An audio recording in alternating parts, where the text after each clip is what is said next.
श्रोता प्रेमियों, मैं राम सागर शास्त्री आप लोगों के समक्ष रखने जा रहा हूं सुमित्रा विवाह। देखिए, कौशल्या से विवाह करने के बाद जब कोई पुत्र नहीं हुआ तो महाराज दशरथ ने दूसरा विवाह करने का विचार किया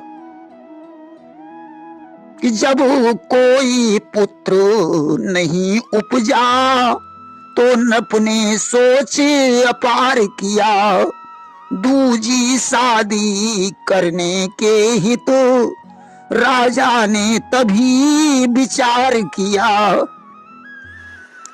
उस समय काशी में महाराज सौमित्र का शासन था। राजा सौमित्र बड़े धर्मनिष्ठ और न्यायी राजा थे। उनकी पुत्री का नाम सुमित्रा था।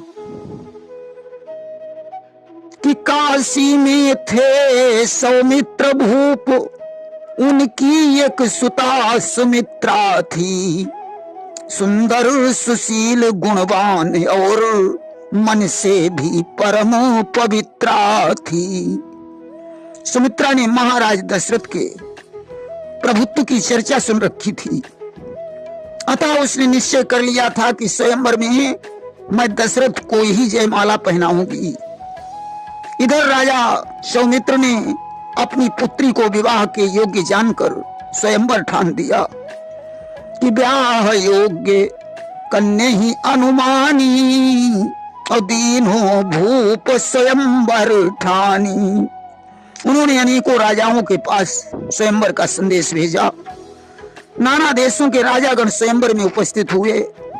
महाराज दशरथ को ज्यों स्वयंवर की सूचना मिली, मंत्री सुमंत के सहित वे भी स्वयंवर में पहुंच गए। दशरथ तो दूसरा विवाह करना ही चाहते थे। तब तक यह संयोग भी आ गया कि सुता स्वयंवर के लिए जुड़ी सुसभा महान, बैठे निज निज मंच पर कई सहस बलवान। सभी राजागण अपने अपने मंचों पर विराजमान थे। धुंधुभी बजी और उत्सव प्रारंभ हो गया। आज राजा सौमित्र की आज्ञा से सुमित्रा ने जयमाल लेकर रंगभूमि में प्रवेश किया। सारे राजागण चकभक होकर देखने लगे कि अपने अपने भाव थे, अपने अलग विचार। सुकुमारी माला लिए चहुदिस रही निहार। सुमित्रा ने सभी राजाओं को देखा।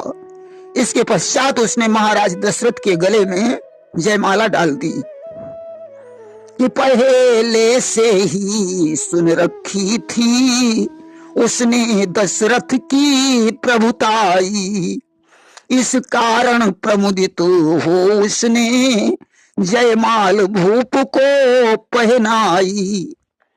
सुमित्रा तो महाराज दशरथ की प्रशंसा पहले से ही सुन चुकी थी, इसलिए प्रसन्न होकर उसने महाराज दशरथ को अपना वर चुन लिया। आज तो सुमित्रा के साथ राजा दशरथ का विवाह हो गया। आज सुमित्रा को साथ में लेकर वे अयोध्या वापस लौट आए।